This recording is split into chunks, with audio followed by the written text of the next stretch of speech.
नमस्कार दर्शक मित्रों, थिंक लाइन के आज के नए संस्करण में आपका फिर से स्वागत है। हमारे मेहमान है doctor Adityan ji. As you know, he is a geopolitical expert, and we are going to talk so much about geopolitics today. What is happening? Some people say America has done the ultimate. I don't think so. Some people say there's a thaw between India and China. India is reaping the dividend of time. That's what also people say. लोग ये भी कहते हैं कि भारत की शक्ति बढ़ रही है, इसका ये प्रतीक है। People also say that India has started flexing its muscles, diplomatic muscles, which it has been doing for quite some time. Now it is for people to see.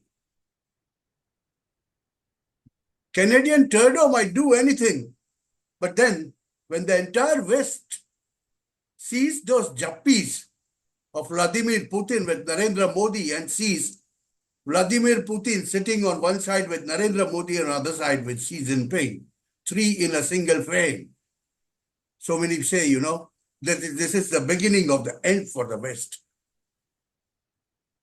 US is slowly and steadily achieving the ultimate target, which nobody could do, and that is make RIC a reality.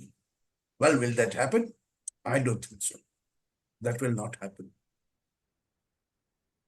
Because when there is a pragmatic country, when there is an egoist country,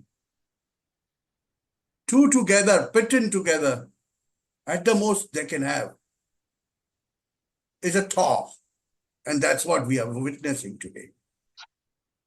This all in the larger context of the world with the two wars going on in two different parts of the world. We are going to talk today as it's not even 24 hours that the BRICS summit has ended.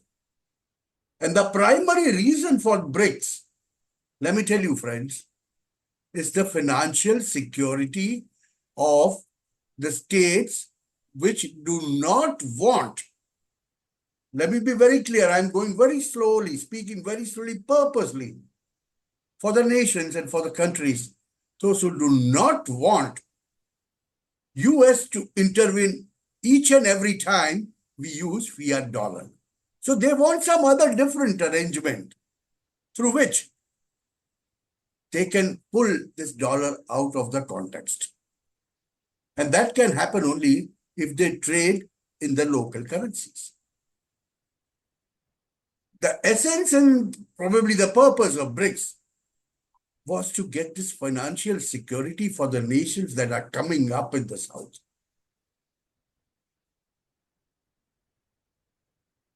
So today, first we'll discuss about the outcomes of BRICS, whether it has achieved its outcome.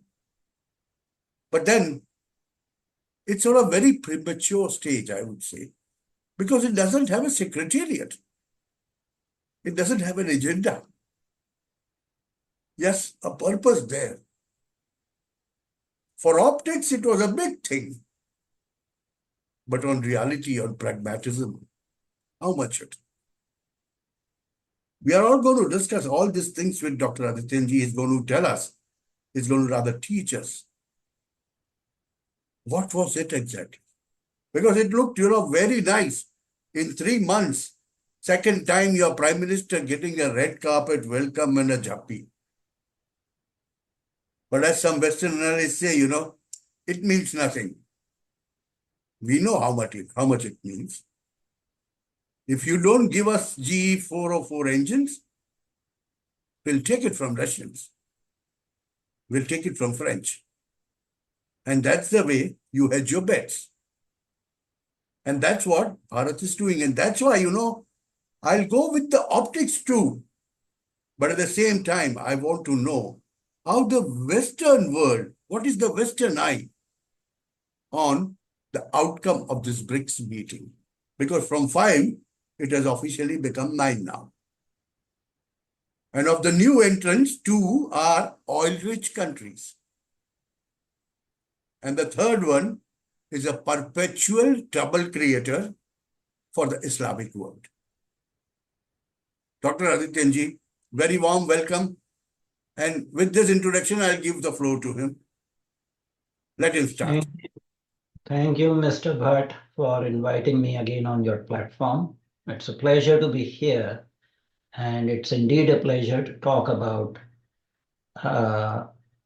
the transitional state of affairs in international geopolitics at this point in time.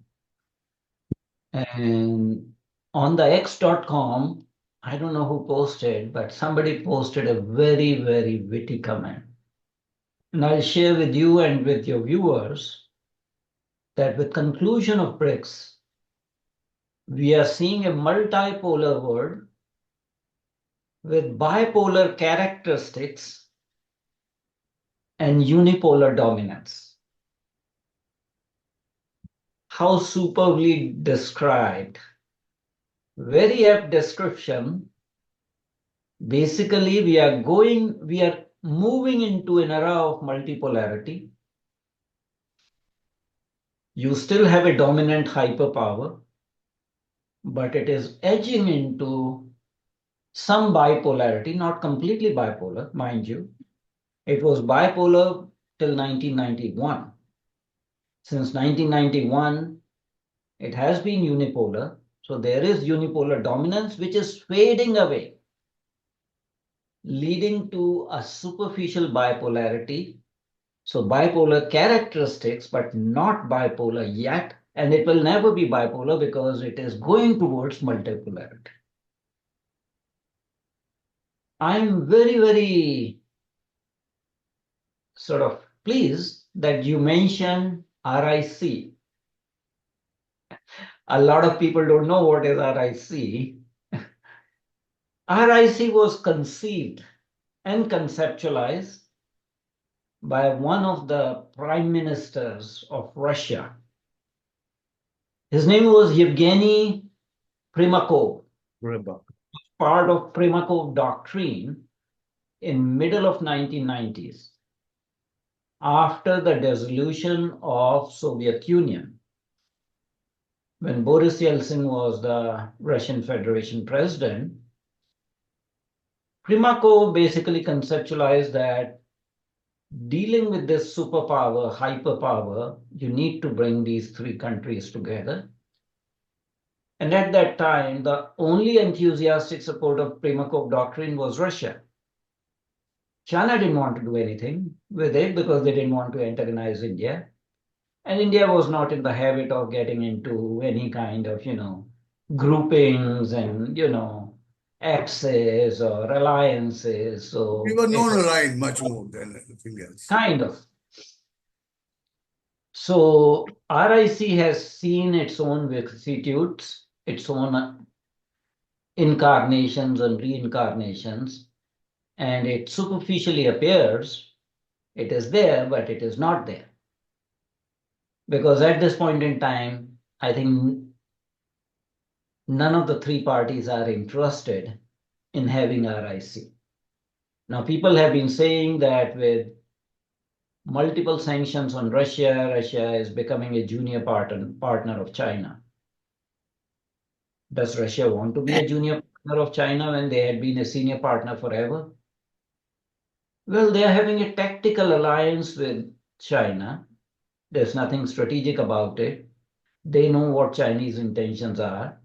And yes, they will vehemently, denounce China if China were to make claim on their land or their northeastern territory in the Far Eastern region, whether that is Siberia or, Vladivostok, all the way up to Vladivostok. Yes.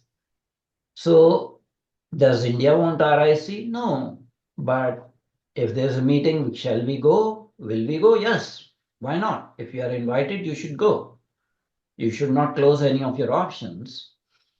And China is in a very precarious state. China would like to become the dominant superpower, but would not like to share the platform with two other, at least regional, if not superpowers. So that is one thing. But let me bring the whole BRICS. This is, I believe, the 16th BRICS summit. 16th summit, yes. From the time Goldman Sachs analyst Jim McNeil conceptualized this as an emerging market grouping, and China readily embraces an economic, grouping, we had BRIC to start with, BRIC. And then in 2009, in the summit in Beijing, China brought South Africa without consulting with anyone.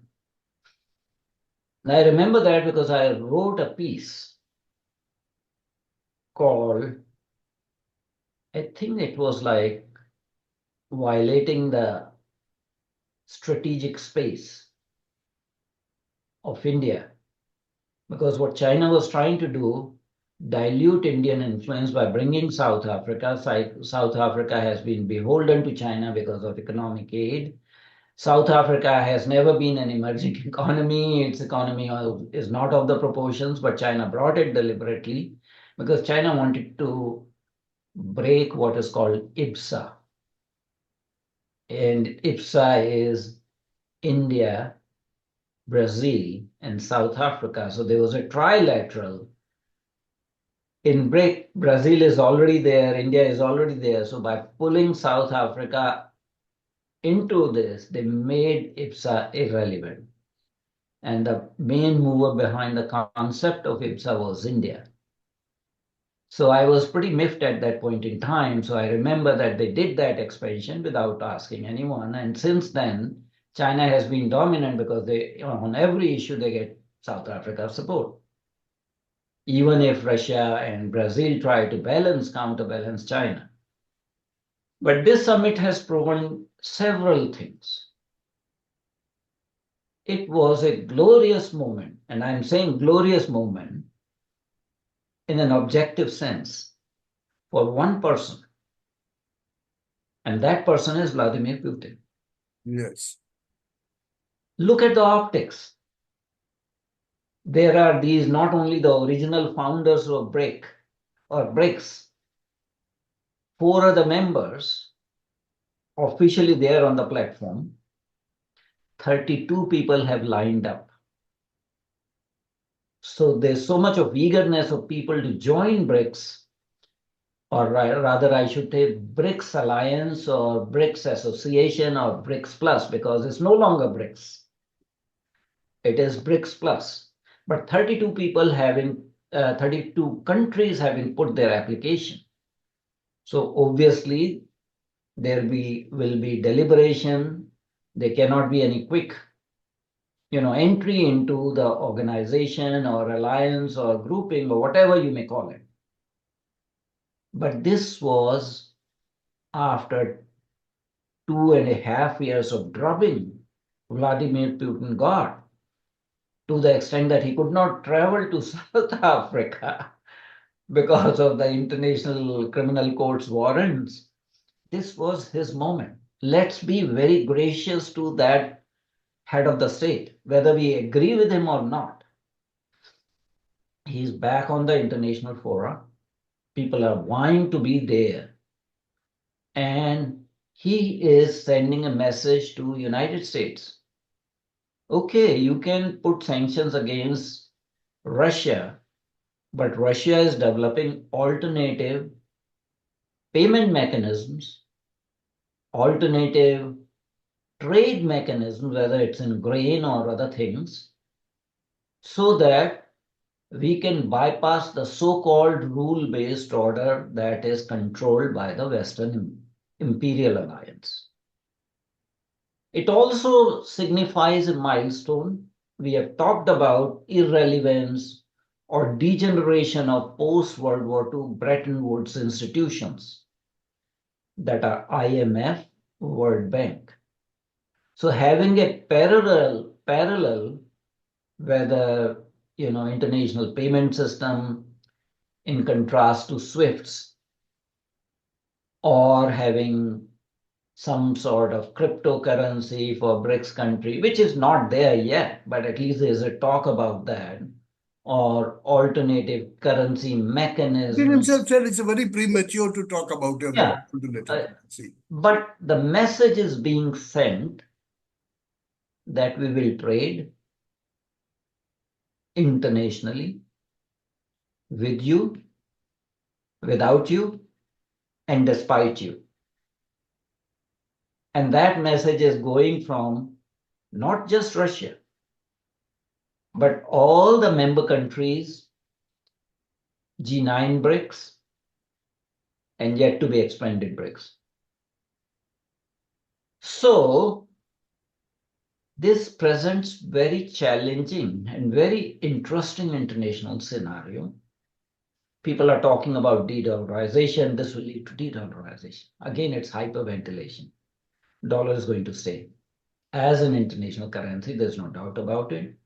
Dollar has had its own issues, but by having another payment mechanism or multiple mechanism, and I won't use the word local currencies, I would say other national currencies for regional trades, you will have other mechanisms that bypass the dollar. Hegemony of dollar is not going to go immediately, but also you are seeing that these three nations that we refer to as RIC have started to accumulate gold reserves Yes. in their central banks. All three of them have been on buying spree. And Mind again, you, if I give you the figures, total of about 32% of the world's gold is in this BRICS plus. at And this point, of that 32%, 20 are with Russia and China only. And so India, somewhere near 6 to 7%. in India is a very complex situation. Yes, yes, yes. We are not counting domestic gold. Uh, so you have these three countries, but the whole BRICS grouping at this point in time includes around 40% of world's population, Yes. 5% of world GDP, which is again, it's a sign, it's a warning sign that whether you have G7, whether you have IMF, whether you have, international sanctions because you can manipulate the SWIFT system for your own petty national political interests, there will be another mechanism. And you will not be able to, you can start with barter arrangements, but, the mechanism is increasing. Even India's payment system, UPI, is now becoming much more widely accepted. Now, to your viewers, in 1947, rupee was an international tender. Rupee was accepted in 35, 40 countries in all over Asia, West Asia. People used to trade in West Asia using rupees. That situation changed. In 1947, dollar rupee conversion ratio was 1:1. So India declined, but India is in an ascendant phase at this point in time. So this moment is very good for India because we are developing our own options, whether it is financial mechanisms are concerned. Do we want a BRICS currency? I would say no. No. We don't want yuanization to replace Only China dollarization. wants BRICS currency. Neither Russia does, nor India does. So, but we are happy that alternative mechanisms are developing. We are happy if the NDB, the New Development Bank, is strengthened. Actually, NDB was India's idea. China just pounced on it and kidnapped it and managed to, because of their foreign exchange reserve, managed to get it headquartered in Shanghai. If UPA government had a spine and taken a strong stance, they should have said it should have been actually headquartered in Mumbai. We developed this project. So There are a lot of rivalries in the BRICS also.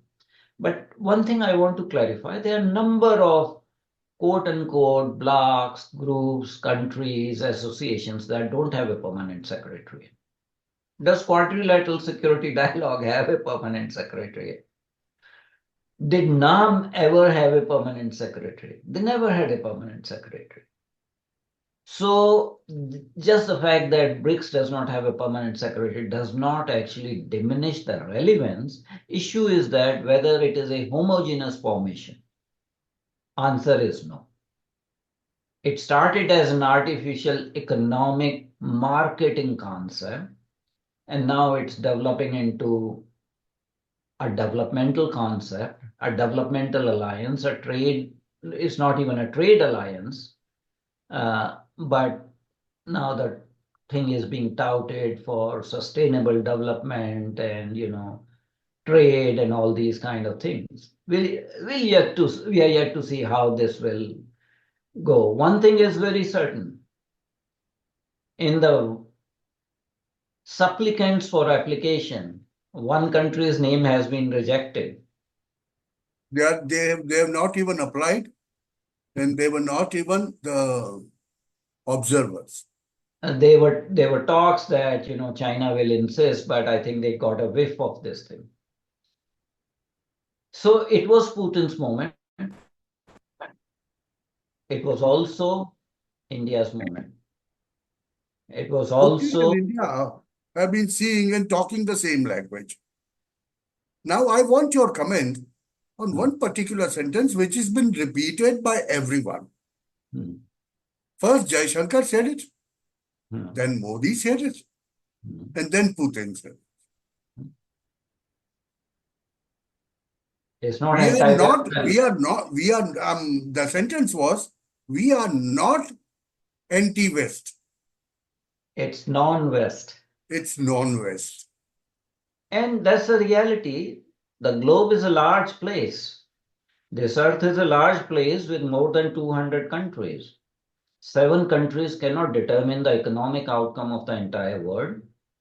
As the Bretton Woods institutions are losing their sheen, alternative institutions will emerge, and in that process, NDB, a BRICS-supported bank, is emerging. And as the capitalization of this bank increases, it will take more developmental projects across the nations. So that was bound to happen. Sometimes superpowers in arrogance bite too much that they cannot chew, and then they swallow a kind of geopolitical hot potato. That is the condition of the reigning hyperpower, that they have chewed so much that they just don't know. They don't know what to do with Ukraine.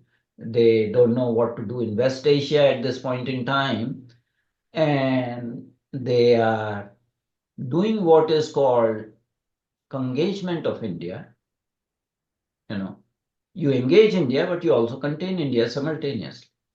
That's their typical strategy. They will not let any country become a major power in its own sense. So you are seeing all these problems. So viewing that, at least now people are having first-hand experience that in this world, might is right. If you don't have your comprehensive national power, everyone will walk over you, whether it is China, whether it is United States, and whether it is Russian Federation, if I may say so. So from a national perspective, you have to continue to enlarge your own economy, have domestic disturbances taken care of, so that on international platforms, you can stand with strength. You can stand with, you can look into the eyes of your adversary or strategic competitor or the rising hegemon and say, yes, unless you agree to our terms, we shall not have any bilateral meeting with you on the side. So after 5 years, there's a bilateral meeting. I was coming, my next question, and yes, now my next question, Dr. Adityanjee, is that After 5 years, a bilateral.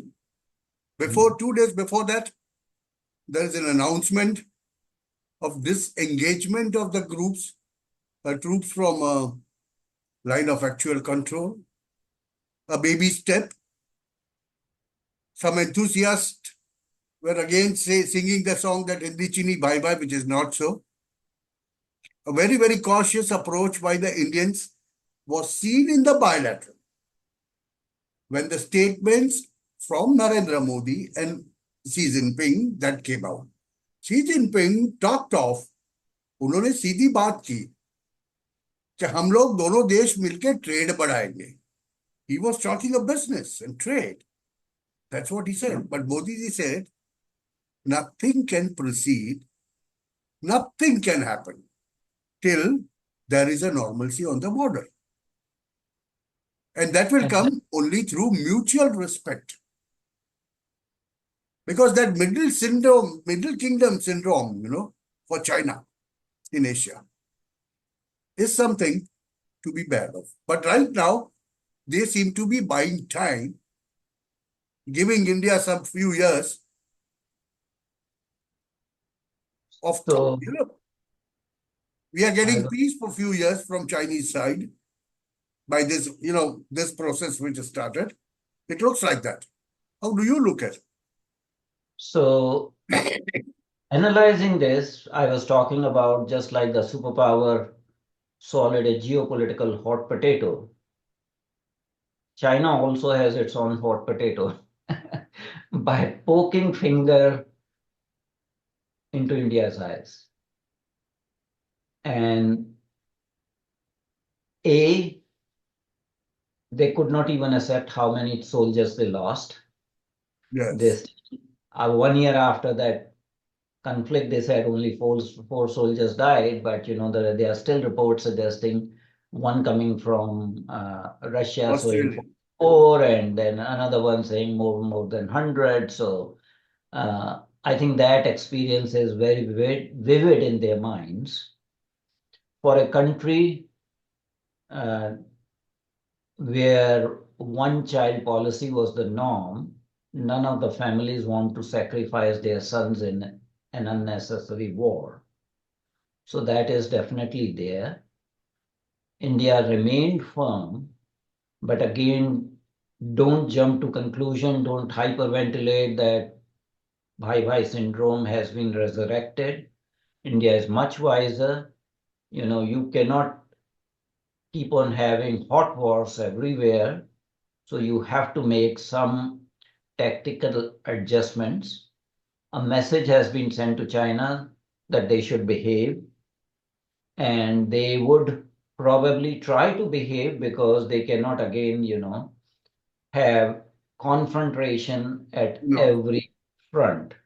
They are already having problem at Taiwan, cross trade. They are having problems with Japan. They are having problems with Philippines. United States. So China has gone on a kind of superficial charm offensive towards India. And I'm saying superficial because their intentions are very different. It's only a tactical kind of adjustment they are doing. So understand for what it is. China can never be trusted. That's the bottom line.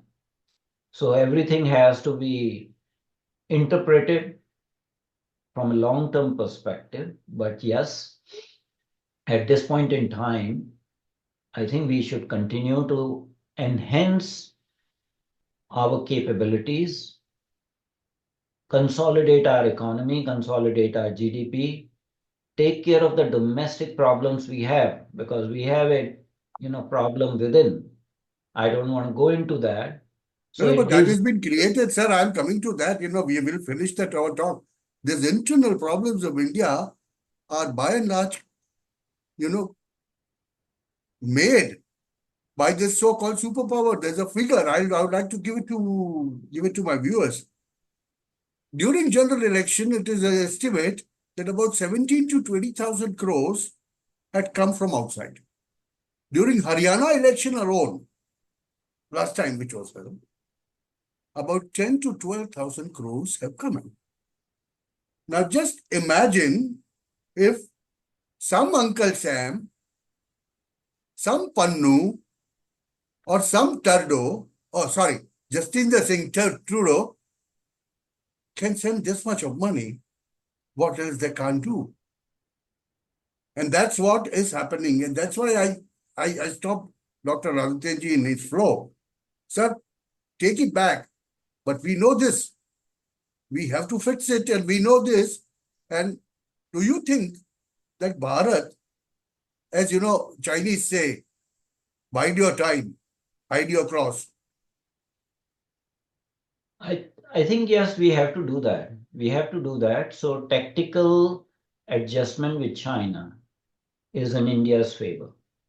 War is not in India's favor. We can continue to build our infrastructure on LAC. We should actually have a full-fledged mountains division. That was the way it was conceptualized. When it was conceptualized, the mountain division was supposed to have more than 95,000 soldiers. Right now, the troops are between 50 to 60,000 soldiers on LAC. There may be, disengagement and, patrolling to the pre-2020 2029, yes. situation, but it should not deter us from the fact that China has created infrastructure and created new villages that act as their listening posts. So there is no way we can neglect the northern border, but it's good not to have threat of a perpetual hot war on that particular front. And knowing that there is interference from multilateral sources, whether that is from superpower, whether that is from Canada, whether that is from Pakistan, whether that is from other countries from OIC, because there is, people generally don't want to talk about Turkey. When your famous actor runs to Turkey and meets the pretend caliph's wife, what does he have to do with that? Just think of small issues like this. And of course, China already has its agents in the form of, leftist parties. And something happens in India, there are mysterious fires, whether that is in Serum Institute campus in Pune during COVID crisis, whether there is, let's say, in Foxcam factory that is making chips in Bengaluru because unions, the leftist unions, go on strike and cause damage worth 1,000 crores. Or for that matter, when you are having a nuclear reactor being built, there is money coming in, and so-called Christian organizations bring human rights angle. So I'm trying to say that, yes, internal problems have to be sorted out. It's not just one source of these internal problems. Everyone wants to take advantage of the situation. Yes, sir, but my question is, multiple sources, yes, I do believe, as you said. But catching one and setting an example, I will think it it's not good. serve as a deterrence? It may serve as a deterrent, factor temporarily, but people will find another loophole. And that's why you have to be eternally vigilant. I'll give you an example. Till 2014, how the money used to come. It used to come through NGOs. Yes. What happened after 2014? Yes. NGO stopped and the crypto started coming. Yeah.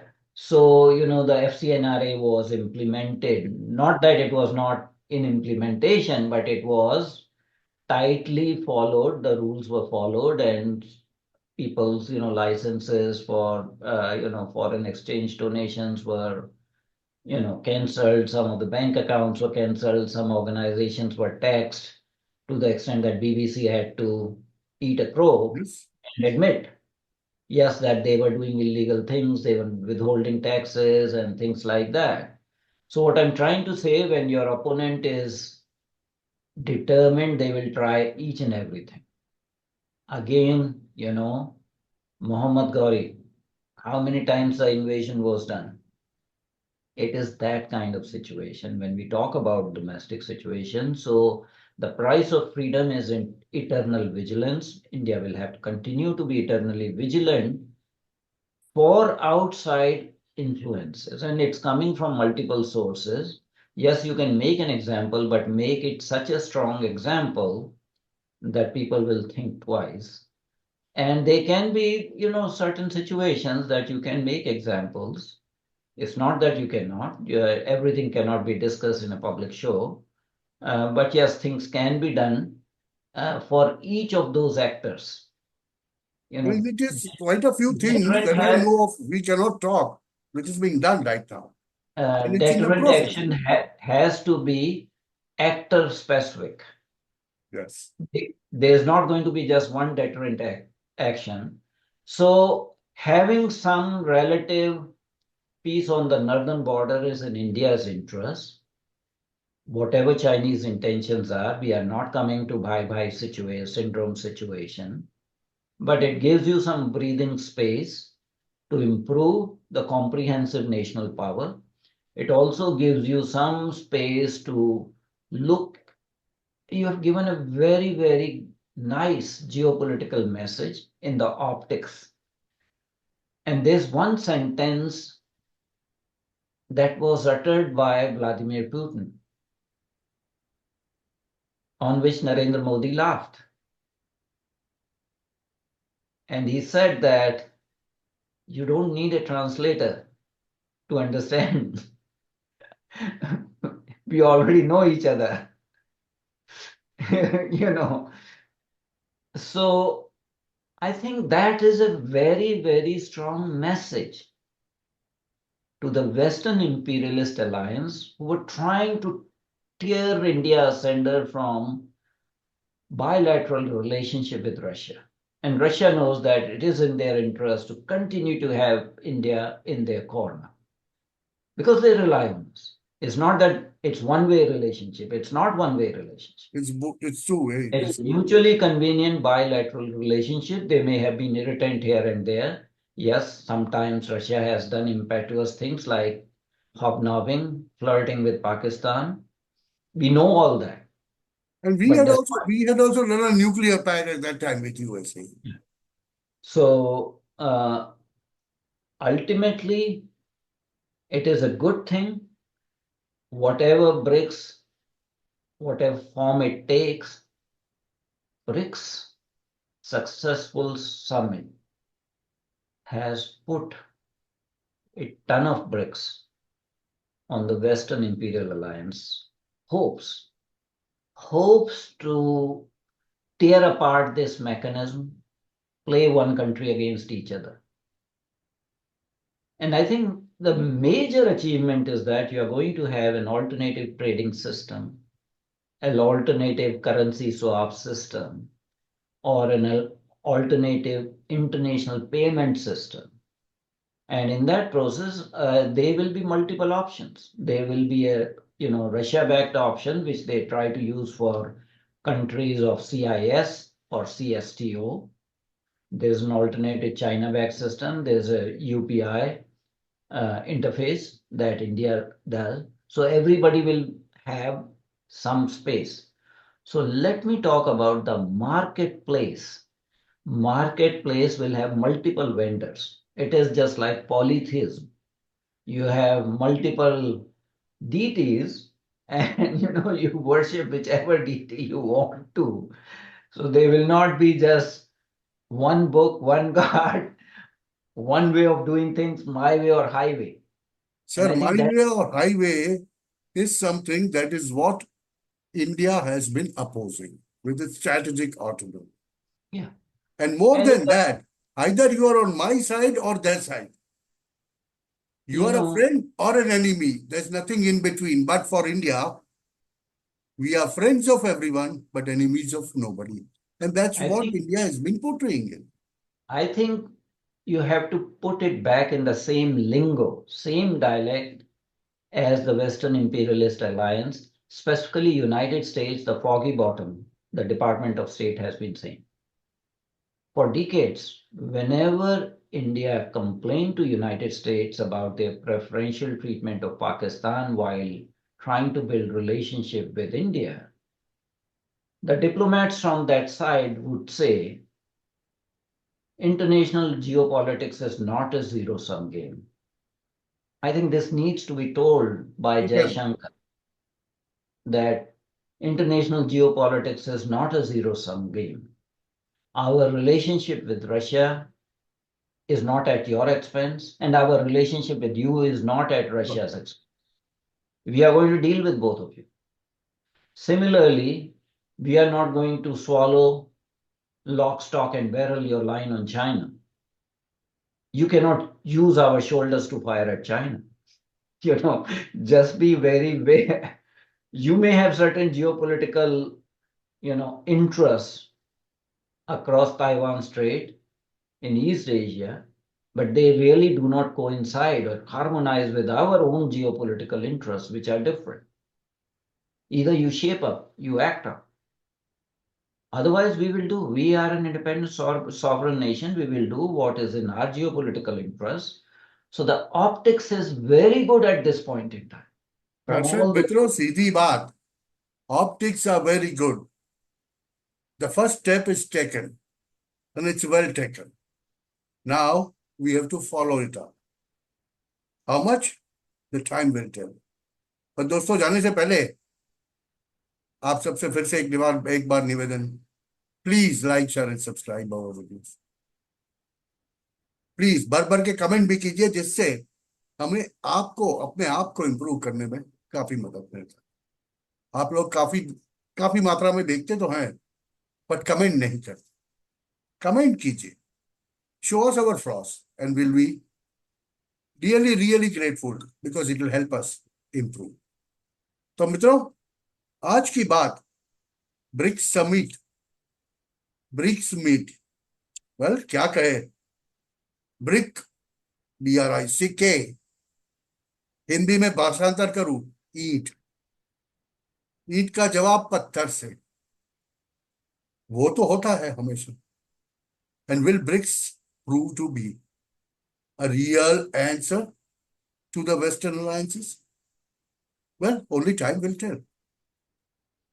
But I can say one thing very surely, that if Western powers keep on creating nuisance like this for a country like Bharat in India for a long time, and when I say long time, well, coming 3-4 years, not small enough, but at the same time not very big enough also, but I'll call it a long time, because India is at the cusp of, something very big happening here. We are a 4 trillion economy almost. And this journey of 4 to 10 is going to be vitally important. And in that, if such powers keep on creating hindrances, then the patience might run out. The message that I get from certain internal actions of this government, Modi 3.0, is, and if the patience runs out, what will happen is, yes, Trudeau will be in third, because Trudeau has absolutely no significance. Because everybody here knows who is behind all these things. And if the election results in USA are to India's liking, then things might be very, very big. And for that, I would wish, I'll want Dr. Saab's comment on that. And after that, we stop. So many people, so many Rashtrawadis here really wish for the world, good of the world. And we wish Kamala auntie wins. Kamala auntie wins, there'll be a speedy decline of this so-called superpower.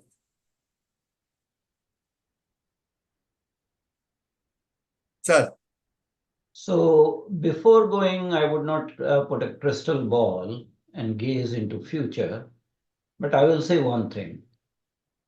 This is the time when Bharat should assert, irrespective of the fact how insignificant Trudeau is, but it is the time to make an example of the devious, duplicitous behavior of Canada, because dossiers are there. Sandeep Singh Sidhu, superintendent, promoted to level of superintendent in Canadian Border Police Agency. And now they are admitting, yes, he was involved in murder of Aishwarya Chakra. sorry, Baljit Singh, Balwinder Sandhu or someone. Yeah. So time has come to call the bluff. We know on whose behalf Trudeau has been playing to the gallery. Ignoring all that on the side, I think time has come to make an example of Canada. And there are ways it can be done so that this kind of behavior is never repeated. And you would have de jure a locus standi to take appropriate action. You know what had happened 3 years ago?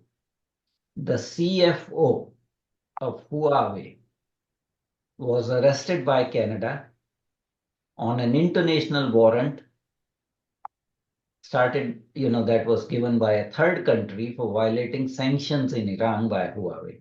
What happened after that? They had to eat a humble pie after 2.5 years. The lady had to be released so that Canadians could get their own businessmen back. This is how geopolitics is played. Time has come not to, be softy, not be a soft state or a lamb state that anybody can walk over and try to claim and proclaim from rooftop that we'll complain to G7 and put financial sanctions on you. We will go to our Five Eyes alliance partners. I think that has to be now given an appropriate reply. Time has come. And it can be done. तो दर्शक मित्रों, आपने सुना, वक्त चला गया अभी वो गुडी गुडी बॉय वाली इमेज हो, सॉफ्टी बॉय की इमेज का, वो चॉकलेटी इमेज का चला गया. अब तो angry young man should come, because it's high time, it's Amrit Kaal for Bharat का अमृत काल चल रहा है, और इसमें हमें ऐसे कई लोगों से निपटना पड़ेगा और जल्दी जल्दी निपटना पड़ेगा. और इसीलिए शायद नरेंद्र मोदी जी ने हरियाणा की जीत के बाद कहा, he said that after the victory at Haryana, that so many international powers are busy. बहुत यत्न कर रहे हैं वो लोग. They are trying so much, so hard to pull us down. But we have to stay united. And we have to keep doing what we are doing. Because obviously, we are doing certain things which are right. And that is the reason for everybody's envy. The entire Western world envies Bharat today. Or if not envy, they have started envying it. So when we are not growing at 2%, how is it that Bharat grows at 7%? That's the basic mood problem, my friends. Everything boils down to money. And money is everything. And that's why, such optics, once in a while, 6-8 महीने में एक आध बारी अगर एक झप्पी हो गई ना, तो बहुत से लोगों के पिछवाड़े बहुत जल्दी जलते हैं दोस्तों, और बहुत जलते हैं. काफी लोग अपनी सीट में से नीचे गिर जाते हैं, और गिरने दीजिए, कोई हर्ज नहीं. ये करने से किसी का तो कुछ जाएगा नहीं। ये वॉर तो नहीं करते हम लोग, हम वॉर नहीं चाहते। And that's why I said, Bharat China thaw, grace period of 10 years. If we get, we need to do our job. In those 10 years, we have to well utilize it, and utilize it in such a way that we become what we desire to be. Economically stable country with 140 billion people. Remember that. Don't forget, you are 140, 140 crore. दुनिया में किसी के पास नहीं है भाई, हर छठा एक भारतीय है. डॉक्टर आदित्यन जी, आपका बहुत बहुत शुक्रिया. आज ऐसे गलत वक्त में हमने आपको बोल दिया, फिर भी आप, you are ready for our channel, and we are really thankful for that. I wish that, something related to this might come, because I have a very big hunch. Because this Chinese, when you do something with Chinese, the hunch is always there that they talk of something, and in very near future, something else comes out. I only wish they have learned from their experiences. Yes, on the border with Galwan. Yes, in economic fronts, they are on a meltdown case. Sir, your last comment, and then I'm going to straight away stop this. The last comment, since we are ending with China, I'll just use one proverb: leopard never changes its part. Just remember that leopard never changes its parts. So again, price for your freedom is eternal vigilance, whether that is on northern border vis-a-vis China or vis-a-vis anyone. Again, use the time to build up strength. Might is right. तो दर्शक मित्रों, BRICS तो खत्म हो गया, जिनको जलना था जल गए, मगर अभी आपको थोड़ा सा समय मिला है. एज डॉक्टर साहब से, leopard never changes its course. मगर आपको जो वक्त मिला है, उसमें आपकी अपनी शक्ति बढ़ाइए, आपकी ही बल्ले बल्ले होगी. डॉक्टर साहब नमस्कार. दर्शक मित्रों, फिर से एक बारी please like, share and subscribe. Please help us grow and give comments so that we can improve further. आज के लिए बस इतना ही. फिर मिलेंगे एक नए विषय के साथ. नमस्कार. जय हिंद, जय भारत.